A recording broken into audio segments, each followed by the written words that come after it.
Hello, everyone. This time we'll discuss the phenomena of terrorism, its nature, its geography, its sociology, and also its impact on the global scale. It is also important to say that despite the contemporary frequency of mentioning in media, terrorism itself is not a new phenomenon. It's rather old and has a very long history. However, we still face difficulties to conclude what do we understand under the terrorism and what are the causes of terrorism and how we can deal with it to prevent it. So let's talk about this and let's begin. So this class will concentrate on actually defining terrorism, its talk a little bit about its origin and modern forms. Then we'll discuss the causes of terrorism and definitely we'll talk about the impact on terrorism on the society, on economy, on politics. And we will see what was done before. So what are the global counter-terroristic responses, as well as we'll concentrate on EU and NATO responses to the terrorism. And but before we start, so let me introduce you Nizam al-Mulk, who was a famous Persian scholar and a great vizier of the Turkish Seljuk Empire. He is a very prominent figure in Islam, especially in the Turkish Islam. He came from the lower classes, but he became de facto the ruler of the empire for 20 years during the Malik Shah, the first sultanate, and after the murder of Malik's father. So Nizam united politically and culturally different ethnic groups of Turks and Iranians. He built a real strong army and of that region. It consists of different nationalities of that time. That was a big difference comparing to for Islamic tribes, comparing to the Asian other nationalities. And what was more important, he unified different regional governors under the rule of Malik, and formed the start of the big empire, of the big sultanate that later became what we know as an Ottoman Empire. But as he was a scholar, he actually founded a network of different universities around the Seljuk Empire, that they called in Islam madrasa, in different cities. And also he wrote the Book of Governance that was used as the book he used it as a historical examples to discuss justice, to discuss what is effective rule and the role of government in the Islamic society. So it serves like guidance for the further generations. So usually talking about Nizam al-Mulk, he considers to be an archetypical good vizier of the Islamic history and is well known until now. But I'm mentioning him because despite all these good deeds to the Seljuk Empire, there were definitely people from the regional elite who were not satisfied with the popularity and powerful status of the Malik Shah. And there are different stories how he was killed, because he was killed, I mean the Nizam al-Mulk. But what is interesting is one story that is now considered to be like a classical variant of what we called actually terrorism. So if you see that that picture, you can see one guy actually, on the white turban who is killing Nizam. And according to different sayings, that was concretely one of the famous facts of the terrorism, because this man in the white turban is considered to be the representative of the Order of Assassins. a powerful order that played a very important role and in the Middle East, using terrorism, using murdering, using different styles of killing, and to achieve different political ends. And their tactics that they developed was well known through that ages. And what is interesting, that a number of the present terrorist organizations like Hamas, Hezbollah, and Al-Qaeda, they use the tactics of the old assassins right now. Terrorism, this act of terrorism bring the end, the powerful ruling of the vizier. But however, it became one of the not first actually cases of terrorism, but very well-known cases of terrorism. So let's define terrorism.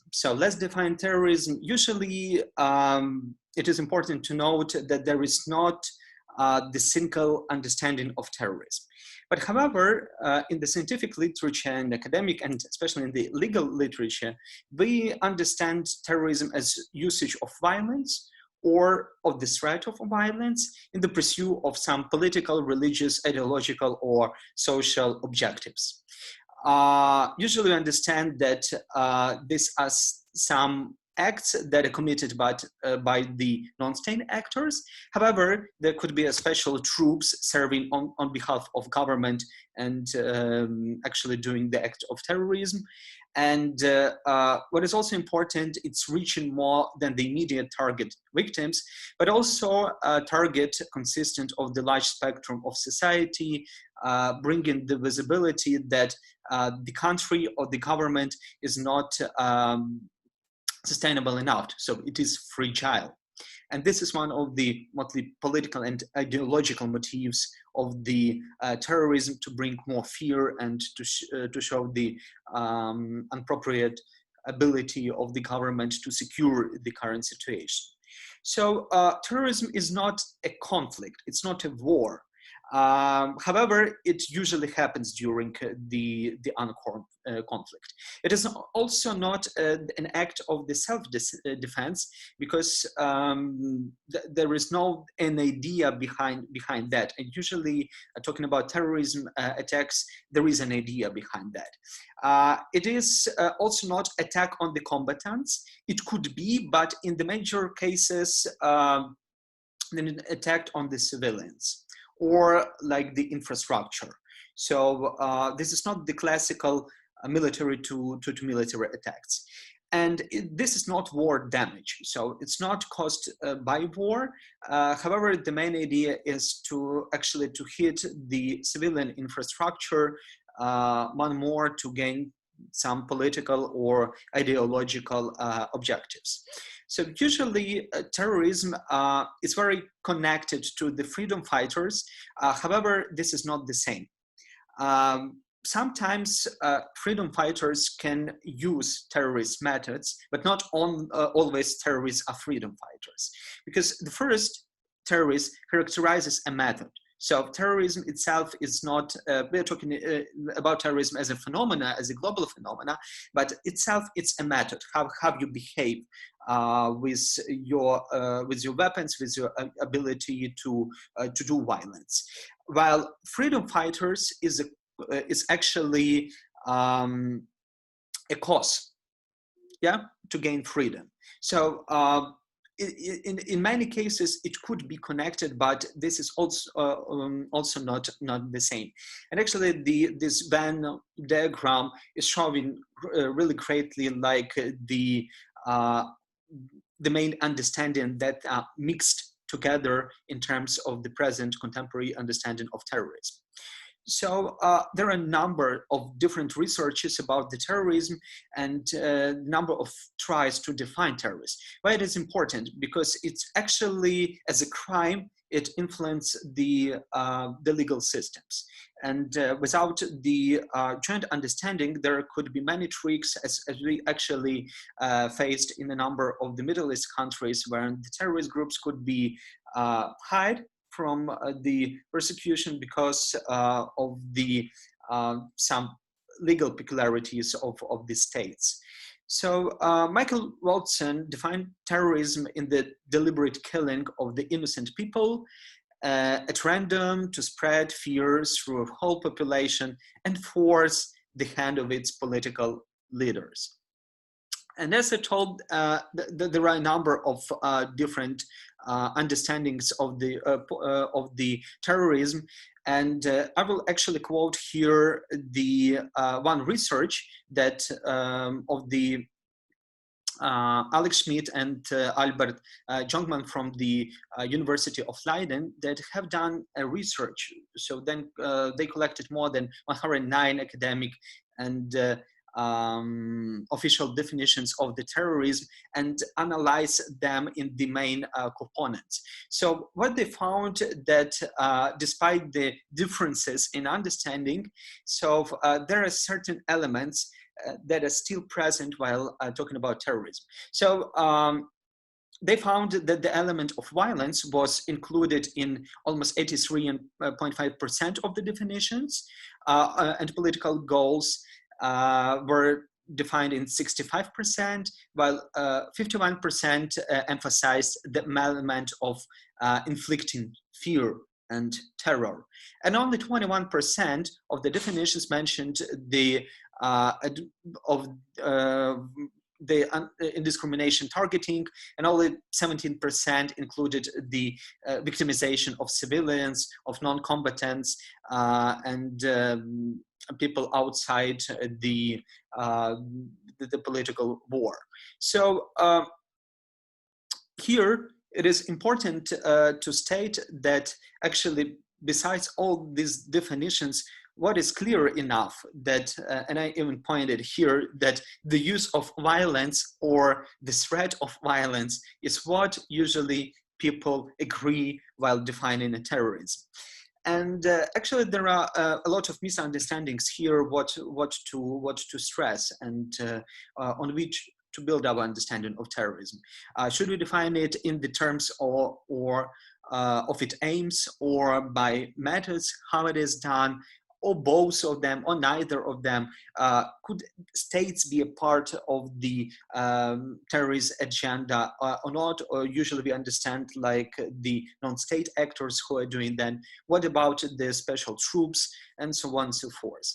So what we state right now, that actually there is no clear understanding, there is no the comprehensive convention of the international terrorism that will be universal, that will be recognized by different states, by different agencies, and that will be legally binding document. So there are only sectoral documents, and there are a number of national understandings of what is terrorism.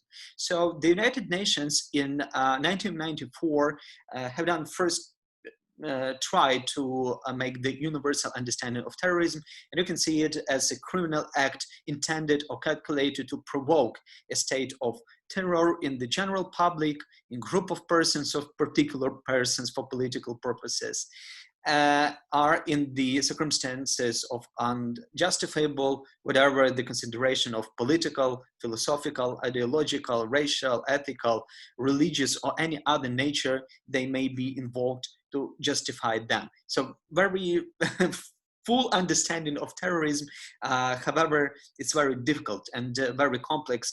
But what we have here is generally the group of people, or could be the exact personalities that mean that we have the criminal procedures both with groups, with personalities, but also with states.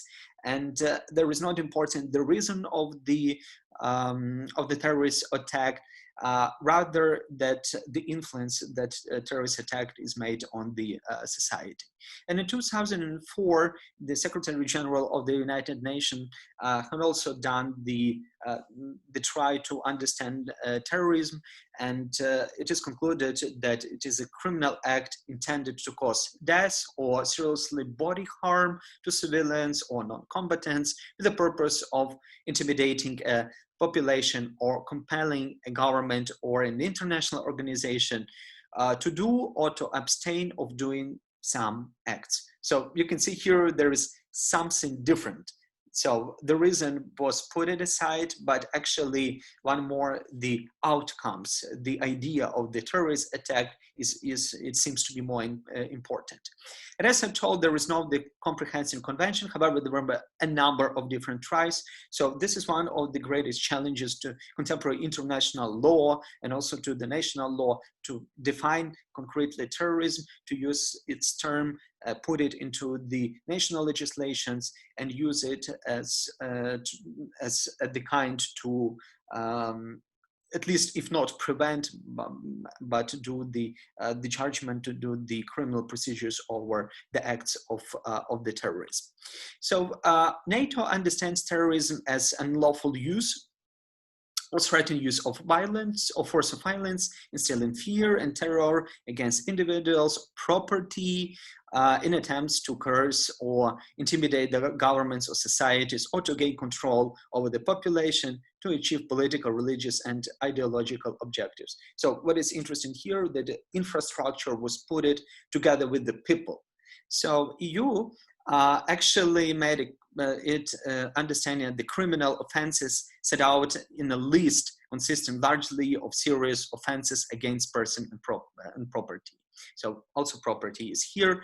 And what are these offenses? So actually they have a very long list that includes private security issues, public security, the country's safety. Also, not only the safety issues, but also economic issues, like human rights issues. So it's pretty long list of different issues that could be actually connected with anything about the social, political, and cultural and economic life of the person or the group of people, or the societies. So United States itself understand terrorism as a premeditating, politically motivated violence perpetrated against non-combatant targets by subnational groups or clandestine agents. But what is here important to note, that actually after the 9/11, after the U.S. Patriot Act was adopted, they also created an understanding of the international terrorism as a broad phenomenon, as a broad group that is represented in different countries. And they also concluded that the vision of the ex-territory presentees could be and should be important for United States.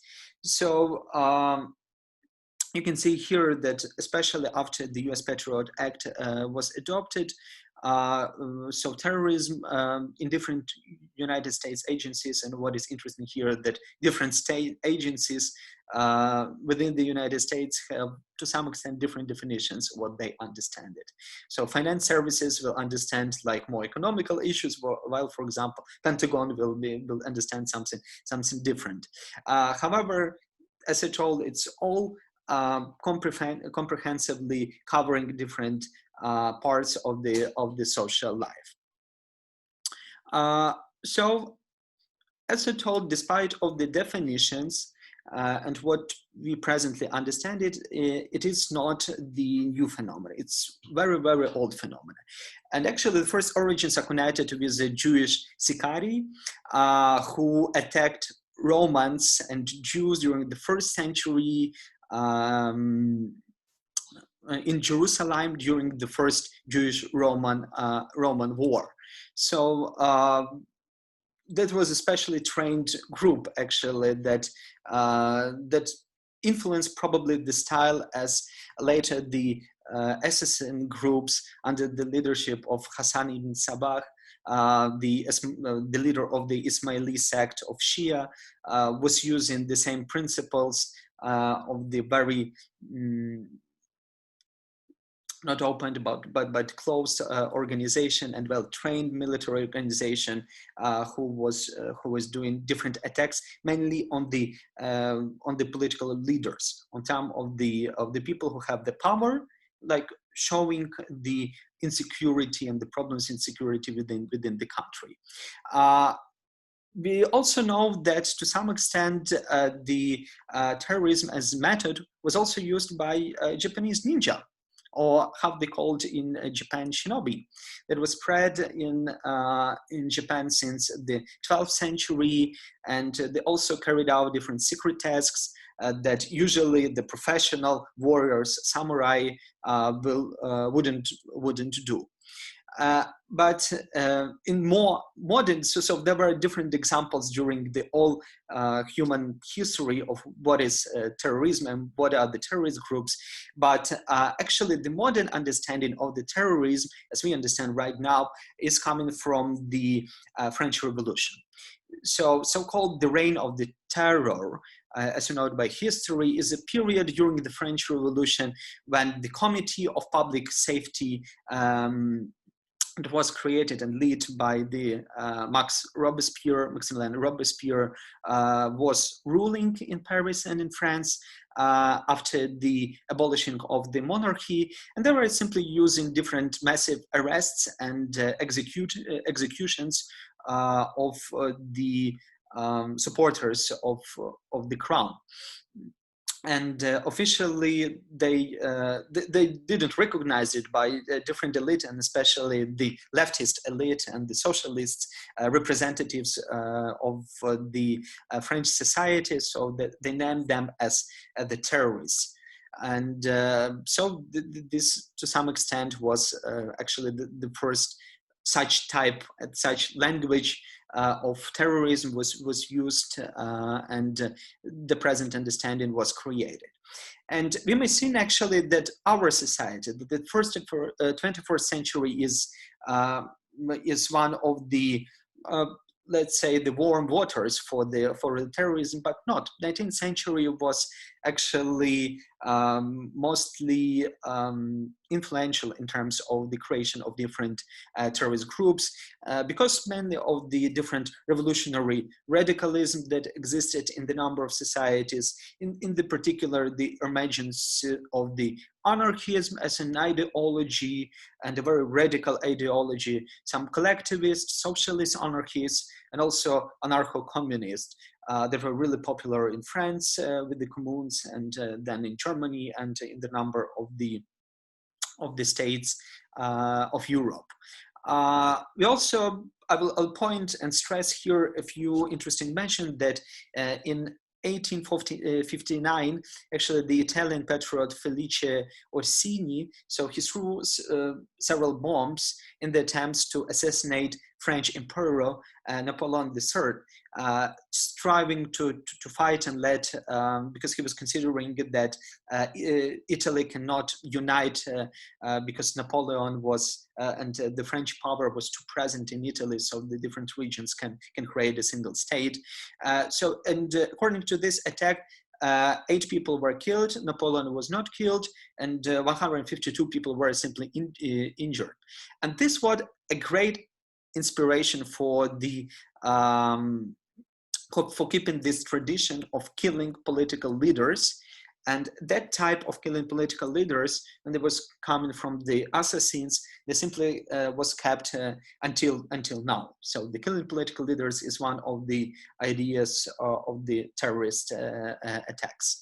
Then in 1858, also probably here in this mistake, it should be 78. So the Irish Republican Brotherhood was created, and they conducted a number of attacks in England.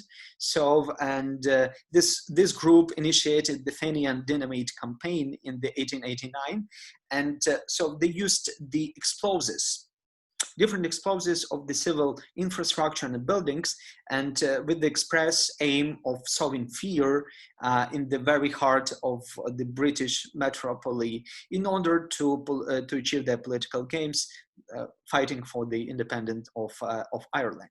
And this is also an important point, because since that time, actually not only people, not only political elite, but also the infrastructure became as an important part of the terrorist policy policymaking, if I may say that. So we also know that later it was one of the famous methods, especially at the end of the 19th century, at the start of the 20th century, in different countries, especially in Russia, when the Народная Воля groups and later Bolsheviks groups in Russia were using terrorist methods to gain the power in Balkans.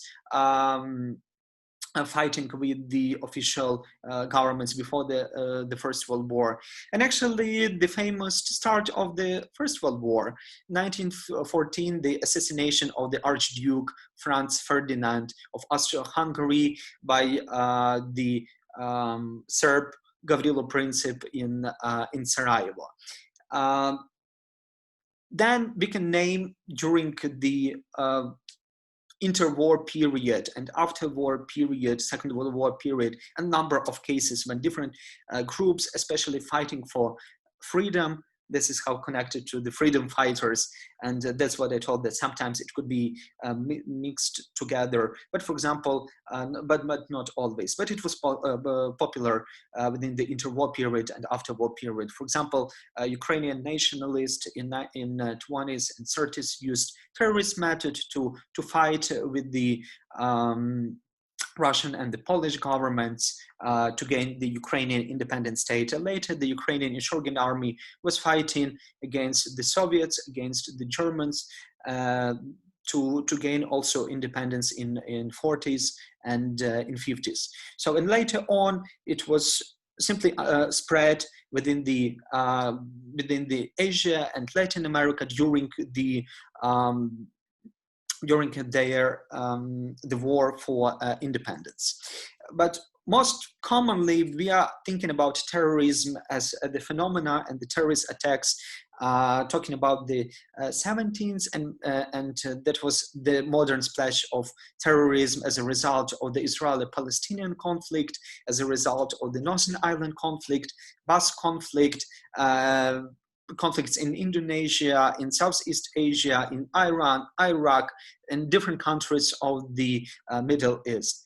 The most well-known is definitely the terroristic attack on the September 11, 2001 in the USA, and after that, it was one of the interesting influences of that attack, that actually the war of terrorism was proclaimed. So the group of countries with the lead of the United States, the President George Bush, so he announced the international union of different countries who was officially fighting the phenomena. So it was a dramatic shift for the understanding of what is, say, a state-centric society and state-centric world. But suddenly it appeared that we are fighting not the state with state, but states could fight against the small non-state groups that actually do a challenge to the state policies. So it was, to some extent, the end of the traditional understanding of the state-centric world. In 2002 till 2018, there were a number of different attacks, mainly that were conducted in Europe. For example, in Russia, in the theater, then in Chechnya, Beslan, United Kingdom, India, Iraq, Pakistan, Norway, France, and Je suis Charlie, we remember that, and Ukraine, the airplane with the conflict on the eastern part of Ukraine, and many other, in Sri Lanka, for example, the recent one in 2017, and the many other situations when we have these acts of terrorism. So if we try to understand how we can research them, I would recommend you to look through the David Rappaport article, and in his article, 4 Ways of Terrorism, he actually terrorism-based, sorry, he actually proposed the idea of 4 ways of terrorism theory, and he named that at the end of the 19th century, as you can see, till the First World War, it was the anarchist wave, and the majority of the cases were ruined the empire, different empires and states. Then since 20s until the 1960s, we have anti-colonial wave of the terrorist attacks. Then we have the new left wave in the many of the South Asia and Latin American, especially in the Latin America countries. Then starting from the 79s, he called it the religious wave that is ongoing. And in the recent developments, he also pointed out that together with this religious wave, mainly the Islamic representatives. So he meant the terrorist attack that were conducted by the number of groups, by the number of Islamic radical groups. But also started something interesting, because he pointed out that today, nowadays, we also have the rise of the far right terrorism that is happening in the number of countries, and later we will see that that's true. So we have the data that the far right is not increasingly, but growing its presence within the terrorist group, like in Norway by Breivik. So despite the differences of the aim, of the political aim, nevertheless, we can conclude that modern terrorism has to some extent pretty the same forms. So we can actually, we can say that there is a type of the terrorism, modern terrorism, as the state-sponsored terrorism, which consists of terrorist acts on a state or government by other state or by other government. We also have the dissident terrorism, which are terrorist groups which have rebelled against their governments. That is why they conclude these terrorist attacks. Left and right wing terrorists, which are a group that mainly using the political motives and ideological motives for the fight. Religious terrorism, and the terrorist groups which are extremely religiously motivated, and also the criminal terrorism. So they usually used to aid in crime and criminal profit while doing that terrorist attacks. So also, oh, pardon, this is the same group. So actually, we despite the fact that there are different types of this terrorism, we can see that starting from 2016 to 2018, we have pretty the same number of the terrorist attacks that are running in the world. So it was declining to some extent before the 2014, when because of the situation in the Middle East, also Ukraine, a number of other countries. So when the war broke out, so we have an increase of the terrorist attacks, and usually there is also a small waves within the longer periods. So yeah, so that's what we have. So we can't state that there is the full decline within the terrorist attacks. But however, closer to our date, so we are more calm in 2000. At least we're in 2018 and are in 2019. However, number of attacks doesn't mean that there are more or less people mortalities. Actually, we can see that starting from the 1970s until now, so the number of overall in the world, the number of killings are actually growing. And once more in 2014, there was an extremely huge number of people that were killed during to the terrorist attacks. More than 45,000 of people in the world were simply killed because of the terrorist attacks. And this is a little bit changing the idea of terrorism, of making more fear but not actually killing too much people, because simply killing of people it's not the general idea of the terrorism. If you are wondering in what regions, so there are mostly terrorist attacks actually in the Middle East and Northern Africa. This is probably the mostly the number of cases, at least in 2002 and 2000 till 2018, were concentrated in that region. Then we see South Asia and Sub-Sahara Africa, and then we can also see that despite the media and especially news, the number of the attacks and the number of deaths in Europe or in Northern America is comparably little, yes, comparing to these other regions. So that simply means that at least in the our informational area, there, to some extent, newspapers are overshowing like the importance and the concentration on our region. Yeah, and according to deaths of the terrorism, so actually they decreased for the 52% since their peak in 2014. That is a good news, and they continue at least to decrease. However, we can't say that we are becoming more secure and more stable, because once more the terrorism attacks could happen everywhere. So there are international and domestic violence and domestic terrorist attacks. So we can't be for sure secure, and this is just showing the trend. So it's not showing the reason that we become more calm. What is also interesting to say that the majority of the attacks and the majority of kills in different periods were pretty coordinated and have done by the same groups. So here you can see that actually 4 major groups were doing pretty the same as the other groups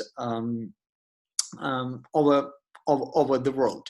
So the ISIL, also the Khorasan chapter of the Islamic State, Boko Haram, and Taliban regime in Afghanistan. So they are doing pretty the same, and especially in 2014, you can see that they were doing even more than the rest of the world. And helpfully, we can state that it's ending for 2017. This graphic, but actually in 2018 it was a little bit decline of the number of the killings by these groups and overall by the world situation. There is a special, so how we can observe terrorism. There are a number of different indexes, but usually people and usually academia are using the Global Terrorism Index that is done by the Institute for the Economy and Peace. So, and according to the recent Global Terrorism Index of 2018, we can see that actually the great number of the deaths, not terrorist attacks, but deaths, were occurring in the countries in the state of war. So, and this is important to know, that usually, if we take on the statistics and compare different cases over the world, terrorist attacks are not happening usually and basically in the very calm situations. The majority of them are to some extent supporting the ongoing war conflicts in the country. And this is also the statistical drama because this different understandings of what exactly we can count as a terrorism is influencing the situation. There is why, for example, in different periods, let's say starting 2014, Ukraine was in the top like 30 countries with the highest level of the terrorism, basically because of the situation in the conflict in the eastern part of Ukraine, when all these casualties and mortalities were considering as an acts of the terrorism and actually anti-terroristic operation that we had until the 2018. It's called anti-terroristic operation. But in general, what is stated in this global terrorism index that, as we told, the deaths from terrorism are now going lower. It's 52% lower than the peak in 2014, and we have the fall deaths in the Iraq, Syria, and Nigeria. They were comparing to the 2014, when actually they caused all this almost 45,000 of killings in the world.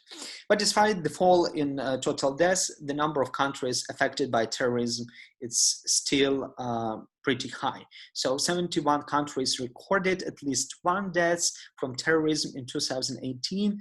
And this is the second highest number of countries since 2002. So this simply means that it is not decreasing overall, it's just spreading over the world. So the conflict is a primary driver of terrorism. As we told, in 2018, 95% of deaths from terrorism occurred in countries that have violent conflict.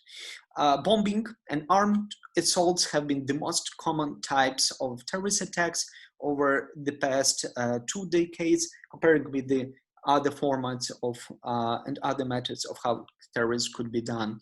And incidents of far-right terrorism has been increased, especially in the West, in Western Europe, in North America, and also in Oceania. So the total numbers of incidents have increased there more than 300% over the 5 years. However, we'll see it later, the number, at least in Europe, the number of the left-wing terrorists is much more higher than the far right, but this is a tendency that, according to the Institute, will go further in the few years. However, the far-right terrorism remains a small fraction, as I told, a total terrorism worldwide. Even in the West, historically, nationalist or separatist, Islamist, far-right, left terrorism has been much more common and much more widespread. So what are approaches? How we can understand and study terrorism in more academical sphere. So usually important to know that terrorism is result of different factors, and we have no clear reasons.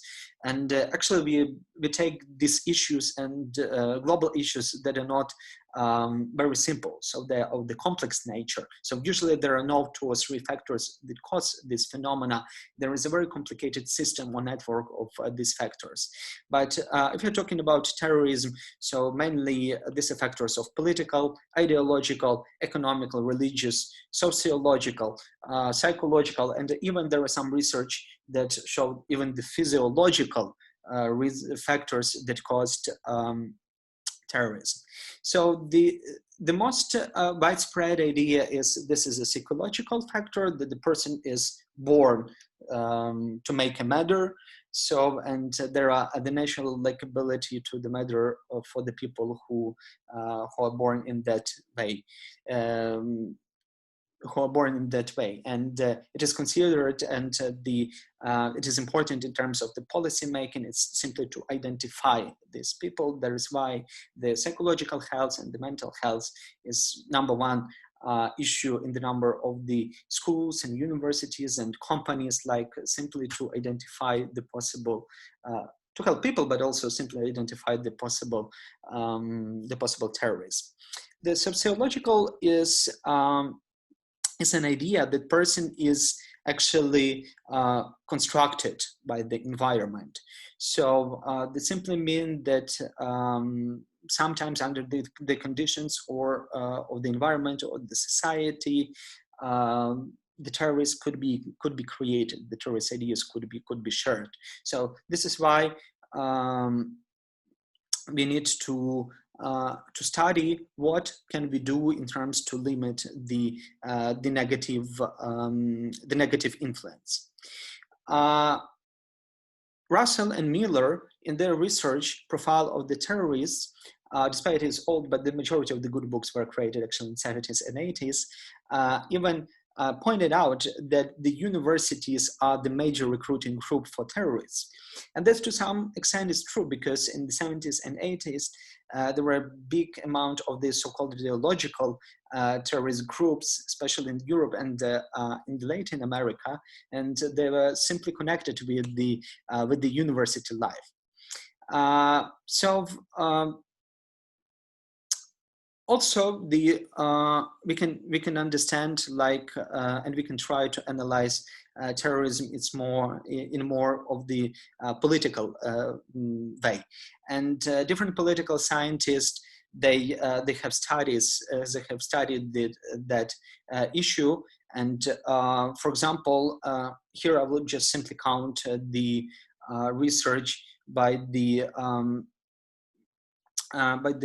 Manta Crenshaw, that that is based that actually there are some of the preconditions that that are in the society, and that could be turned into the so-called permissive factors, which get the power to the terrorists simply to apply their strategies and to make it attractive, to make it possible, and they have the opportunity to do the terrorist act.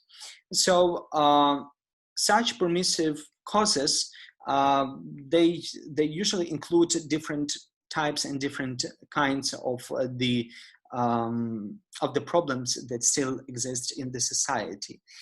But what is important, that these permissive causes, so they are direct results of the policy making, and thus the policy making should be should strive to limit the negative effects in order not to create domestic terrorists. So what are these factors? So pretty different. So it's the level of xenophobia in the society, the ideological presentees and dependency of people from the state. Also the level, for example, of urbanization and media. Yes. The availability of the weapons in the country, the type of organization of the public security, and also the gray economy, and the absentees of work, the absentees of the possibilities, or simply the terror of the state against the people that usually can create the terroristic behavior of the people against the state. So there could be really even more, but what is important here in the political analyzing of the terrorism, that's once more, these are political conditions that were created by the policy making. That simply means that policy making can solve these conditions and to cut a little bit the situation. There are a number of different researches about the terrorism, and especially what is good right now. So we have enough data for all these years that we can simply analyze. And actually, I am quoting here one research that you will read afterwards, and it's oriented on the idea of what big data can tell us about the terrorism. So usually, it is a positive correlation between unemployment and terrorism, but it is not significant.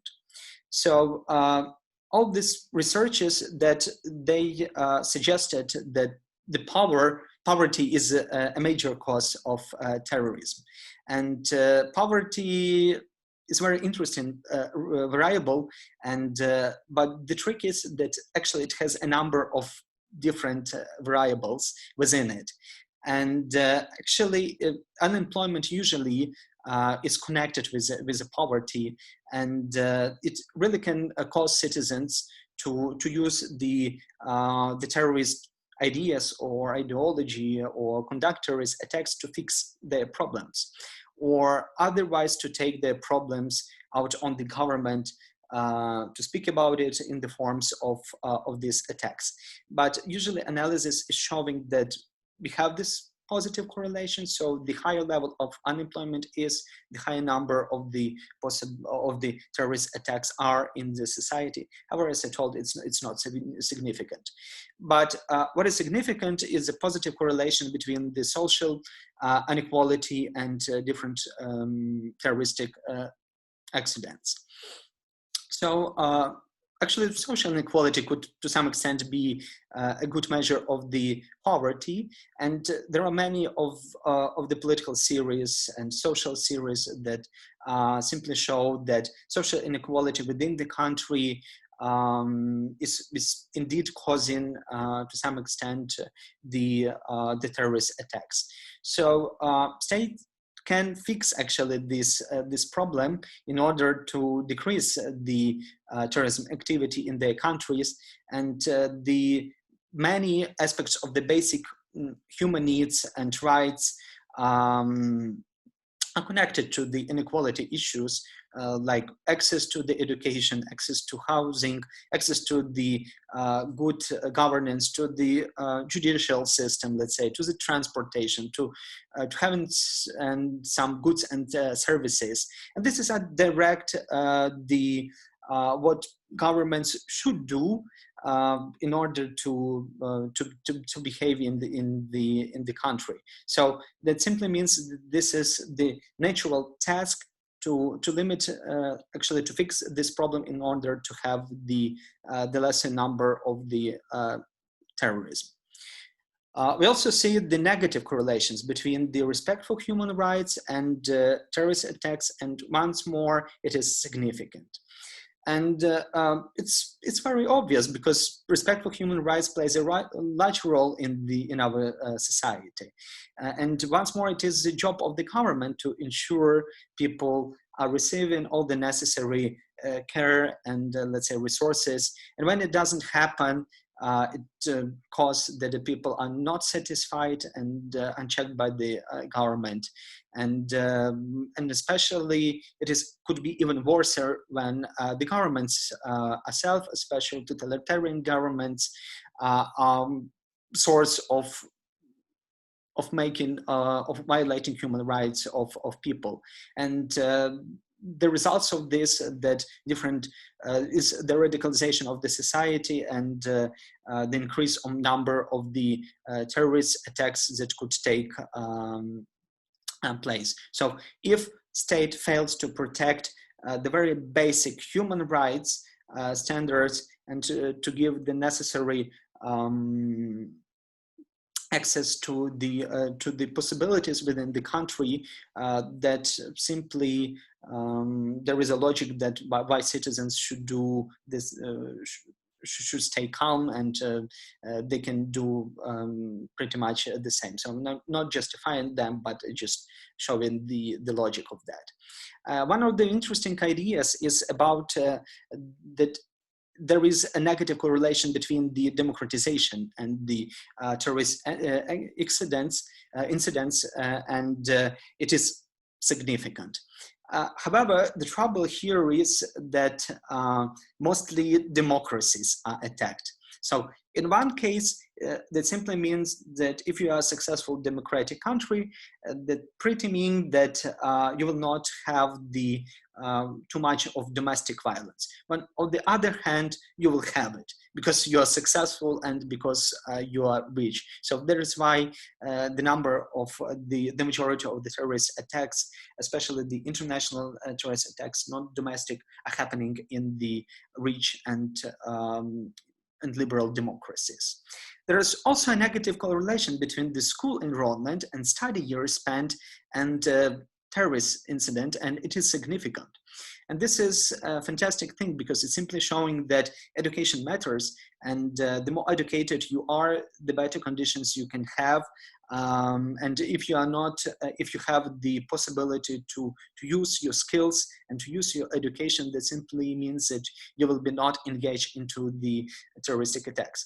But on the contrary, one more time, in 70s and 80s, we have a number of the well-trained and well-skillful representative of the terrorist groups, and they were all well-educated. That simply came from the universities, and that simply means that this tendency also has effect by the number of years that are spent in schooling. So the more time the person spend in school, I mean the secondary school, so I mean the tertiary education, so schools and universities and further educational possibilities. So they will simply not have time to for the terrorist attacks.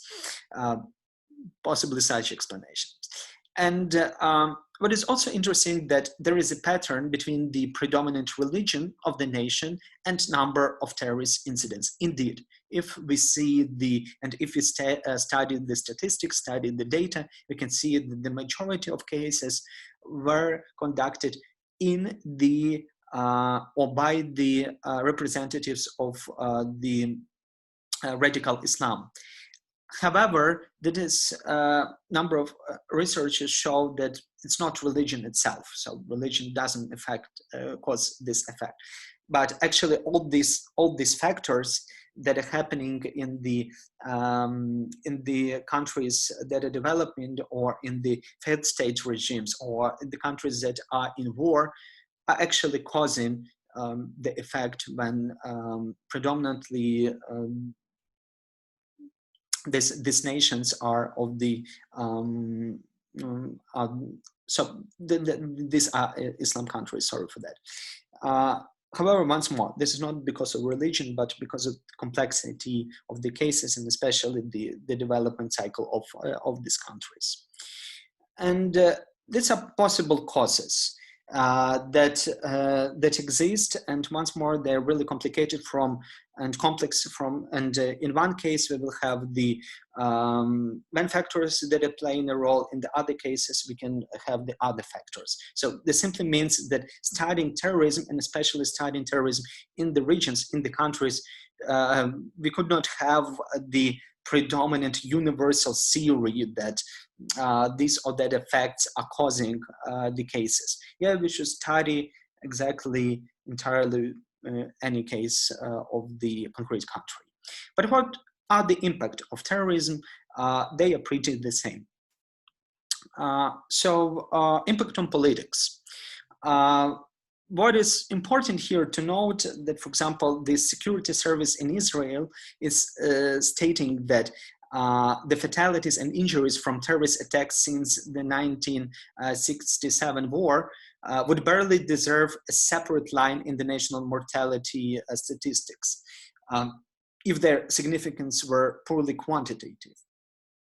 But to the major effect, terrorism is more about mental influence. It's more about showing the inability of country to cope with the life. It's more about the fear strategy of bringing to society.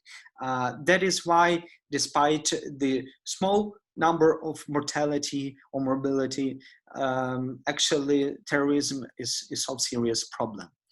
So what effect usually in the political sense terrorism causes? So despite the direct effect of killing people, it also causes the electoral change, the appropriate evaluation of risks, either showing the state fragility, and states can do nothing with that, or state can and the government can take over care, so over pushing this trouble, this problem, over trying to do too much security and spend enormous resources, not in the proper way, but for the direct trouble that is happening within the, for example, small terrorist attack. It also can cause the political manipulations, especially by the opposition parties that are interested to use different cases in terms to have more influence on the society. And in general, it also causes some of the psychopolitological effects, like politics of fear, that to some extent is both influencing the electoral changes, but also the health problems of the society. So if we see, we talked that there is increase in the number of the cases. So currently it is decreased. But what about the global deaths caused by the cause and by the terrorism? Can you find here where is the terrorism? I will help you here. At least in 2017, you remember in 2014 it was double, so it was 45,000 of people were killed due to the terrorist attacks, and you can compare with the other cases. So in fire or in poisoning, or simply using so the alcohol use disorders and the alcohol abuse cause more deaths is comparing the terrorism. However, these are the factors that are present in our society, and indeed terrorist idea is to make a fear policy, like, and that is why it's rather attractive for the media. And let's see how they are acting, because they know it's their strategy of terrorists to cause these effects, to make a shock in the society, so everybody should be stuck in this news about the terrorism. So look what they are doing. This is real-life terrorism. Not a Hollywood movie, but designed to look like one. Horrific killing sprees in Iraq, deliberately recorded on video. Bombings, executions, kidnappings, and worse. A far cry from the grainy, shaky, unfocused terrorist videos we're used to seeing, this production displays glossy camera work and high-level production techniques. As though ISIS were taking cues from Hollywood films such as Zero Dark 30 and The Hurt Locker to maximize the terror. This hour-long and so on and so forth. So you can see a crazy idea that actually terrorist groups, and especially here we're saying about the ISIS, they're using the same methods as in video films. So they're using the same picture. They're showing the same picture that could be recognized by the citizens in order to make like more fear situation, and in order to make it more shock to the society. That is why probably terrorism is more showed in the media, because once more media, and especially when we watching news, they are not concentrated on the regular issues like kidney disease. That is more in the United States, is more often a problem than a terrorist attack, or for example than a homicide problems or domestic violence problems. So but this is something new, and this is actually the idea of the media and the news to show something new. That is why they're happening in the media. And here you can see the graph that is based, the chart that is based on the New York Times and Guardian's newspapers. And out of the 13 different cases in the United States, we can see that the majority of the cases connected with the terrorism, suicide, homicide are overrepresented in the media, but actually the factors of the drug overdose, or for example heart disease or kidney disease, that indeed in the number of cases are happening more in the United States society, they are uninteresting, so they're not being presented in the media.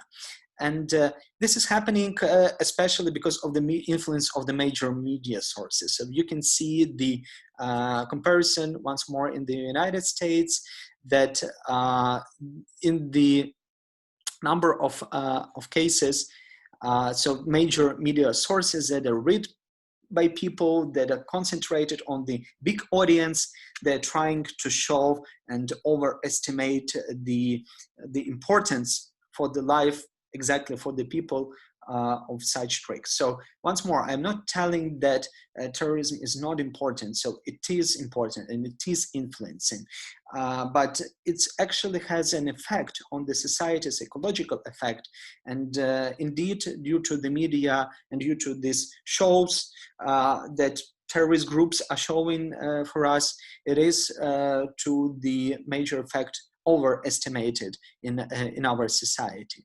And that concretely influences the people decision. So why consider it to be a problem? It influences on the people decision. So here you can see one research from the Cato Institute that was studying the cases after the September 11th about the transformations in the US society. So you can actually see that exactly after any terrorist attack, so people worrying and people fear starting to grow, and especially 9/11, understandable, after Iraq, then killing of Saddam Hussein, you can see that the fear goes down. So then Madrid, London, then Boston, ISIS, and Paris 1 and Paris 2, and all the other terrorist attacks. So you can simply see the chart and the year, and you will understand what the terrorist attack happens. Once more, it is natural. So of the people fear, it is natural.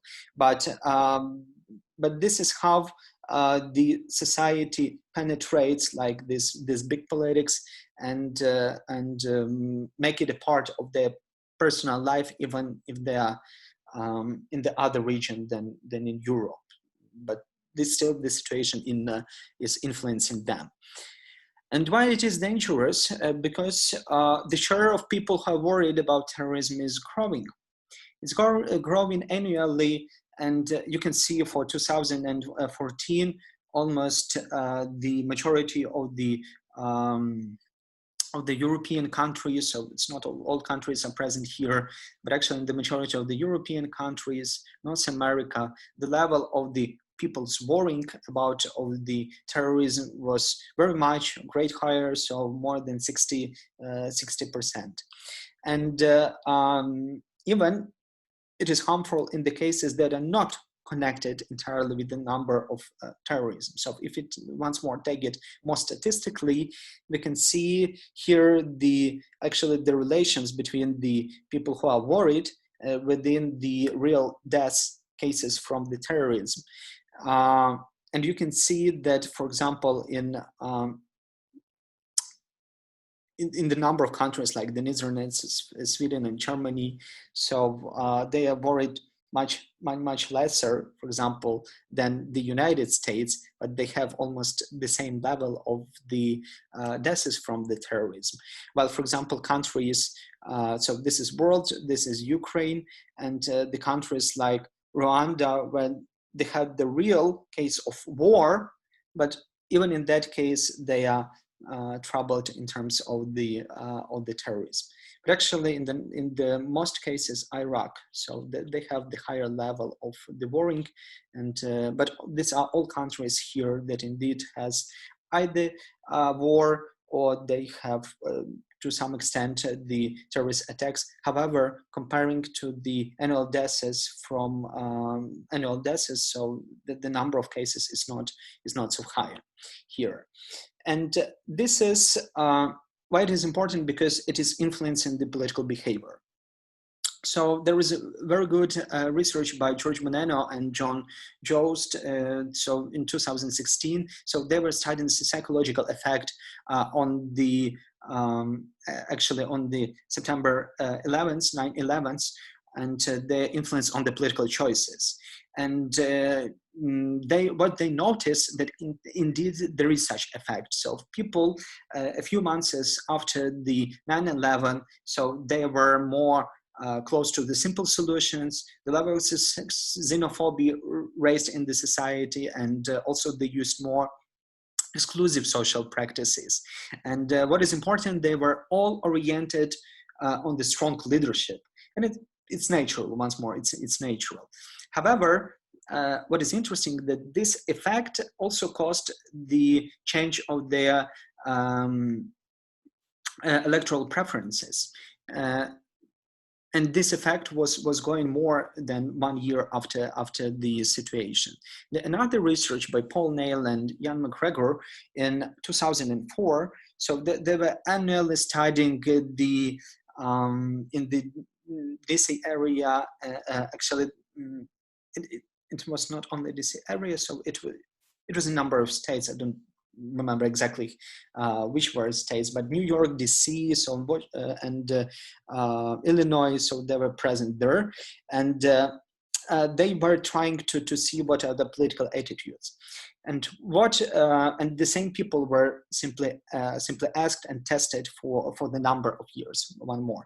So before 2001, you can see that the political attitudes in the chosen group was pretty that kind. So we have a number of liberals that much more than conservatives one, and moderates were more closer to liberals. So minus is many minuses, it's mean you're more liberal, and pluses, it's mean that you are more conservative. But after the 9/11, so at the same period of time, the same people that showed that the number of liberal decreased. You can see the tremendous change in terms of the conservatives, so they grow, but also in the moderate people who simply changed their opinion towards more conservative. So in the science, in psychology, and also in political science, there is a theory that is called terror management theory, that is studying the cases how terror is affecting the political choices and also the social behavior of people. So one of the interesting points. So there are different assumptions. It is not the universal theory, but it's rather interesting part of the science of, if you're interested. So please study these cases. Terror management theory, it's called. And it's also, as I told, influencing the support level of the strong hand. Here you can see the Mr. Putin support level, and you can see that the this green line is more pro-Putin orientation, and while the red line is actually the against the Putin politics. And here you can see the tendency of growing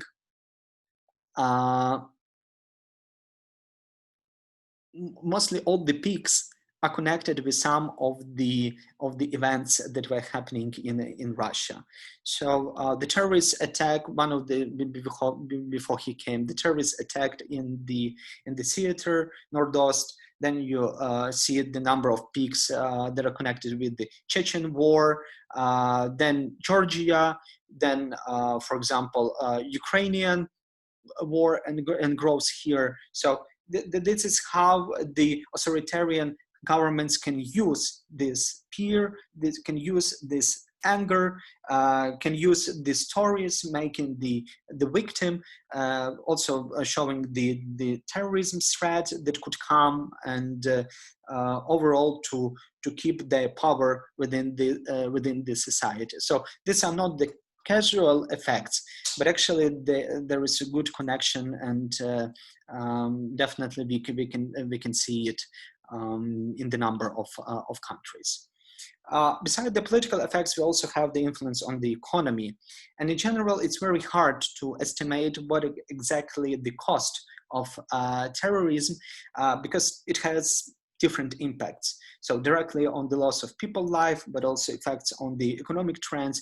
But overall, if we compare all the money that is spent for counterterrorism and what the direct effects of the terrorism attack, you can see that the growth of the billion of US dollars that is spent all over the world for as direct effects of the terrorism. So once more, in 2014, when there were a number of the terrorist attacks and the number of people were dead due to terrorism, you can see the growth of these expenditures, or it's not expenditures, it's rather economic loss from the countries, comparing to, for example, fall that we have right now. And the influence of economy is different. So we have the direct economic destruction, let's say when but some of the buildings could be destructed. No, not actually it causes the physical destruction and the physical kill of people. So terrorists can also destroy infrastructure, not the economic resources.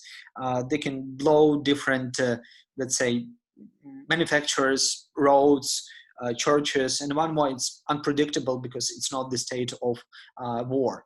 And there are also the large-scale attacks, mainly on the symbolic things. For example, the World Trade Center, like 9/11. So it was rather symbolic, the symbol of the liberal world, and also attack on Pentagon as a symbol of the security of the United States. And it definitely cost billions of US dollars of the direct costs. And there's also impact on the physical destruction to a large reason, because you simply you lose the productive sources that of people that could generate more income, that could deliver different services and make goods.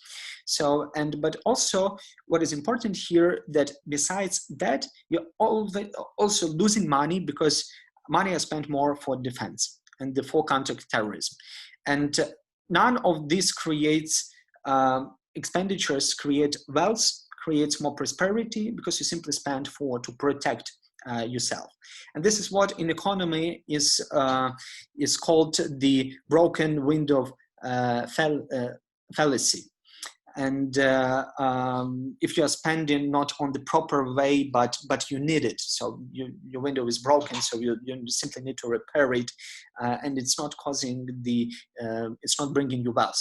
You just simply do this, and by this you are losing a lot of money. Then you can also see the increased uncertainty in the markets, and if you do not live near the terrorist attacks, they have the negative effect on you, because different markets are interconnected, and definitely terrorists know it, and that's why they are causing these waves on the uncertainty within the different countries. And all the markets were shut down after the terrorist attacks of 9/11, then in France, then in Norway. So that they really care of this, not care, but they're very influenced by this situation, and that simply caused the losses in the international scale. Also, insurance, trade, tourism, and also the foreign direct investment are declining because of the terrorism. So insurance and tourism are the two main industries probably that they hurt most. Not all insurance companies can pay out on the event of the international terrorism, or let's say of different wars. So, but actually terrorism is a risky business for everyone, and insurance companies they had this risk, yes, as a state, and it's affected a lot on them. And tourism is even more concerning, because for example, in France, after the terroristic attacks, it was approximately they lost from 7 to no, I think they lost approximately up to 20 or even 30% of decline in the next few months, because of the on the tourist attendancy. And for France, it's feasible, because from 7 to 8% of the GDP is actually the sphere of the market of the tourism. And on the broader sense, terrorism hurts the international trade. And that's because the systems and the markets should be stopped, and that's because the money is spent for the broken windows, and also because of the psychological reactions of the terrorism. And this simply means that in terms of foreign direct investment, there is trouble for the investors to invest in the states that have terrorist attacks, even, for example, if if there was nothing like before, then it's an accident that with these measures of security that could protect themselves. And also it increased the nationalism and foreign skepticism. It's a very natural thing because you are closing yourself, you want to hide. And that simply is an influence of the skepticism for foreign cultures, for foreign business, for foreign investment, for foreign workers. So the immigrants' image is hurting a lot. And also it is connected with the growth of the populist movements, who actually are taking advantage of the uncalm situation, show that their anti-global and anti-trade sentiments, and it's worked. For example, both in United States and in Brexit, it's in United Kingdom in terms of Brexit. So it's worked. So these kinds of the political events have the influence on the economic uncertainty. So, and there is a special index of the economic uncertainty that that starts to identify these effects.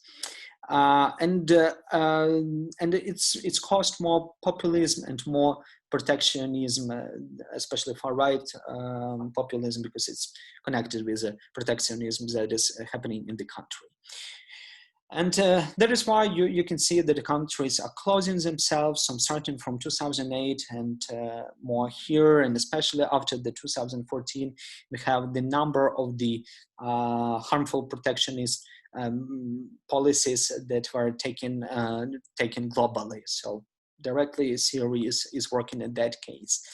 And indeed, we talked that that both in terms of the GDP losses and in terms of the direct deaths, it's caused a very big shock to the economy of the countries. So it is estimated one more by this terrorist global index that in 2018 it was amounted to 33 billion of US dollars in constant of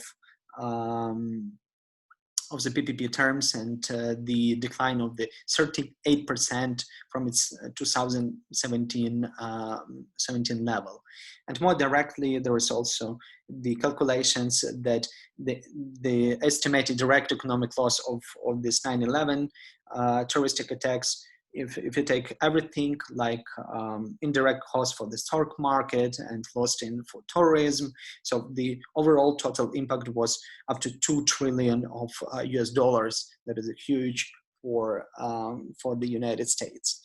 So that is why directly political, then psychological and economical effects are the results of the terrorism, and it's also obvious. So what was done by the countries? That actually, as we talked previously, there are no one universal agreement of how to behave with the terrorism. There are a number of the sectoral one in different fields, in the major cases in the terms of the aircraft, but also in the maritime fields. So I will only count several of the agreements that are still important for this matter. So the first was the 1928. It was the Kellogg-Briand Pact, or the general, as it officially called, the General Treaty for Renunciation of War as an instrument for national policies. That set up that it is forbidden for the countries to use the power or the threat of the force for doing the national policies. Exactly before the Second World War, but it also delimited at least in the agreement, the possibility of the country to use this. However, it wasn't successful, as we know. Then one of the first conventions on the terrorism was actually signed in 1963, and it was a convention on offenses and assent and other acts committed on board aircraft. So the aircraft was considered to be the much danger in terms of the terrorists, and usually in the films we see that. However, in the general case, in the statistical matter, the aircrafts are more secure than, for example, comparing to your living or neighboring to the region or to the country where the war can occur. But nevertheless, it was one of the first mentioning of these official of the terrorism within the convention. Then the International Convention against taking the hostages in 78, and the ideas of the terrorism, the understanding of terrorism was more closer there. Then we see the 97, the International Convention for Suppression of Terrorist Bombings, and later it definitely didn't work, because as we see the majority of cases, these are not governmental groups or non-state groups who are doing the terrorist acts. But what was about states is sometimes states, they can finance terrorism, and they can have their private, let's say, military special groups to conduct it. So this is why the International Convention for the suppression of financing terrorism was conducted in a large number of countries, signed it, but the number of the countries who are so-called today as the countries that finance terrorism, like Afghanistan, Iraq, they didn't sign this convention. So, and the 2010 Convention of the Suppression of the Unlawful Act relating to the international civic aviation, once more a number of acts in aviation and in the maritime that that were like trying to renew the idea of the terrorism. And after this 2004, the idea of the and the understanding of terrorism was pretty much signed there. So the modern understanding of the terrorism is actually could be found in these conventions. But there are many more. So there are also sectoral, and once more, there are a number of the international organizations who have signed their own conventions. So what was done in the European Union, and later a few words about NATO. So as you can see, especially after the 2008, European Union was full of different attacks. And you can see here that in the number of different cases that were happening in Madrid during these attacks, and in Paris, and then in Istanbul, and in the other cities of European Union. So in 2004, European Union states, they signed a common counter-terrorist strategy that mainly consisted of the four pillars, then warn.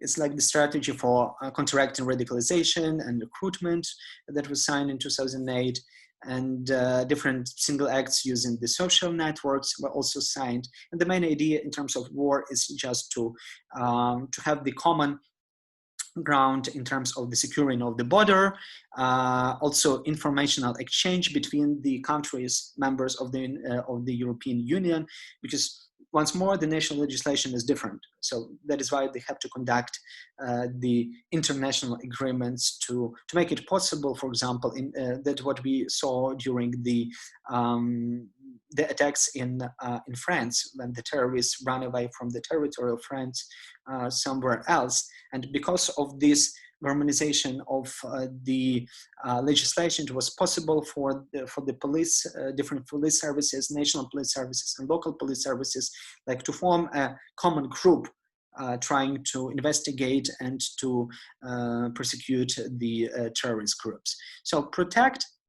This is another pillar, and this is about how to develop the critical infrastructure, how to do the security development of the states, also sharing the single database that is important in terms of the Schengen regime, and also different agreements with the US, Canada, Australia, and other countries, like to join the system. Persecute is actually to persecute terrorists, and this is cooperation within the national structures and the local structures, and also the fight against the terrorist financing. And answer. This is joint coordination, joint protection, victim assistance, and different mechanisms for helping to help victims and to combat with the outcomes of the direct terrorist attacks. Because one more time, according to the EU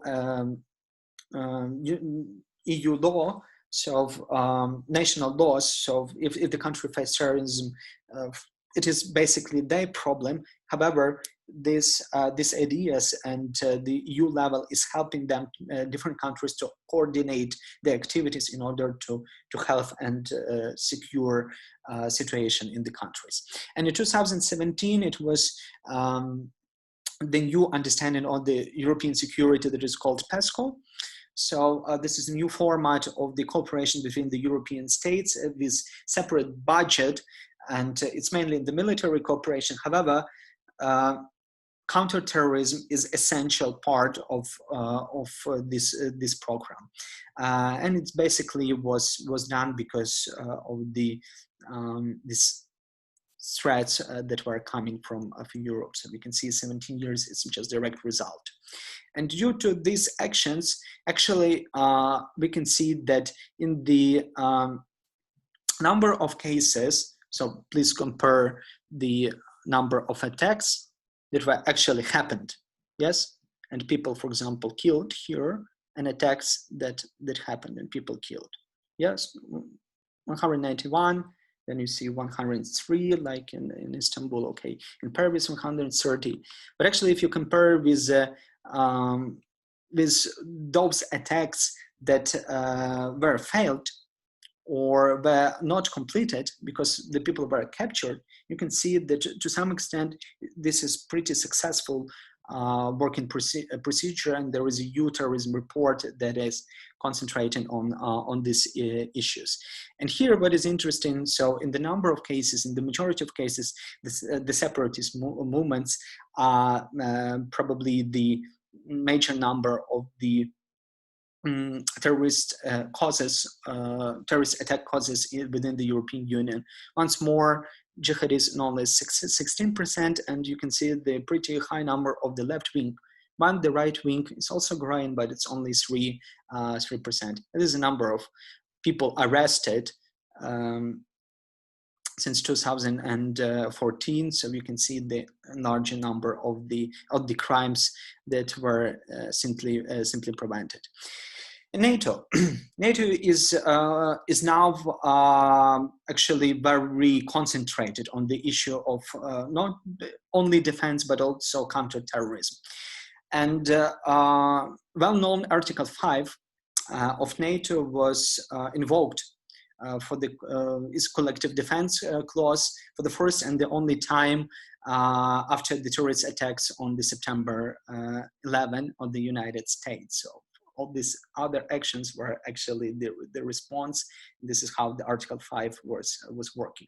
But once more, it was interesting that it was not for a state, but actually for the global terrorism. However, they invaded Iraq, as we know, because the terrorist campaign were concentrated there. So in 2012, NATO made its policy guidelines on counterterrorism that are specified on these 3 areas, on the 3 pillars. This is awareness, capabilities, and engagement.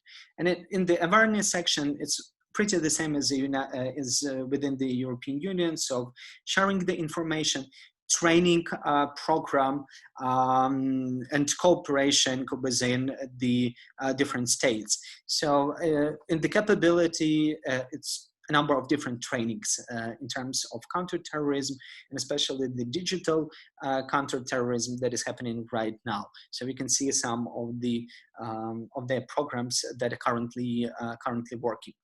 And what is also important, NATO is not doing it only with themselves. There is a comprehensive strategy like to include different counterparts in that, and that is why a number of states out of NATO, for example, Ukraine, is engaged into these counter-terroristic activities and trainings and informational sharings. And what is interesting in 2020, so this summer, the summer of 2020, they launched its first ever counterterrorism reference curriculum that will be the one standardized curriculum of trainings for the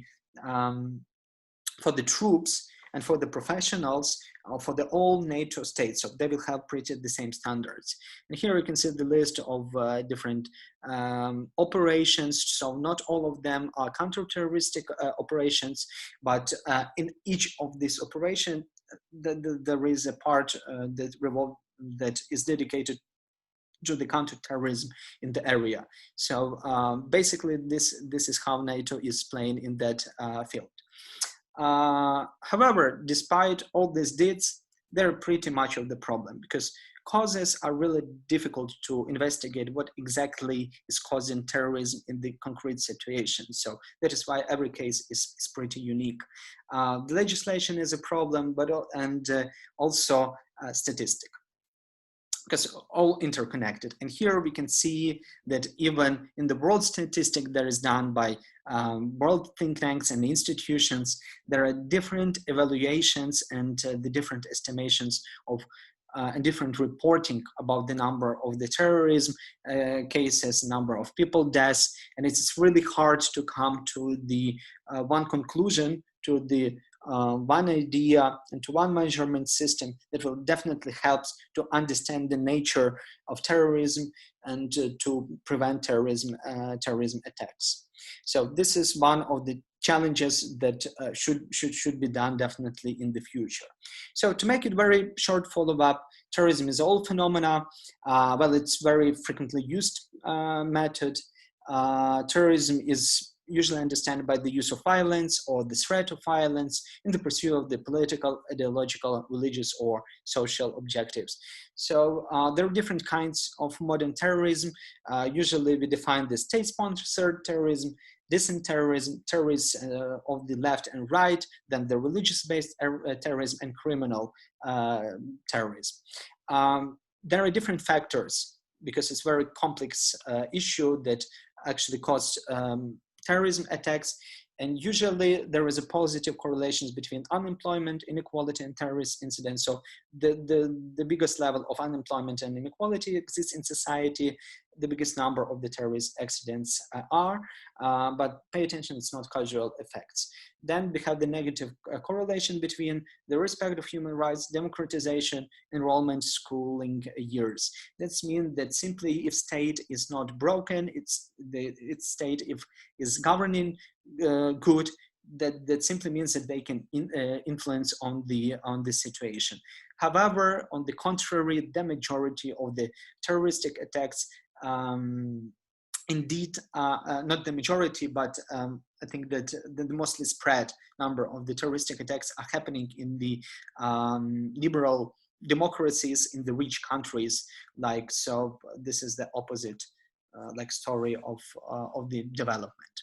However, there is a pattern between the predominant religion of the nation and number of terrorist incidents. However, actually the other factors are causing. So it's not only religion, and it's definitely not that any religion is not terroristic by the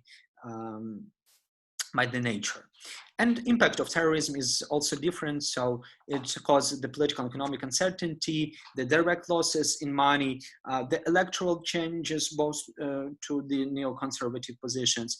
It can cause many of the manipulations and misunderstandings within the society, health issues, health problems, and also protectionism, and also the rise of the populism. And most importantly, there is no comprehensive convention on the international terrorism that is universal and legally binding document.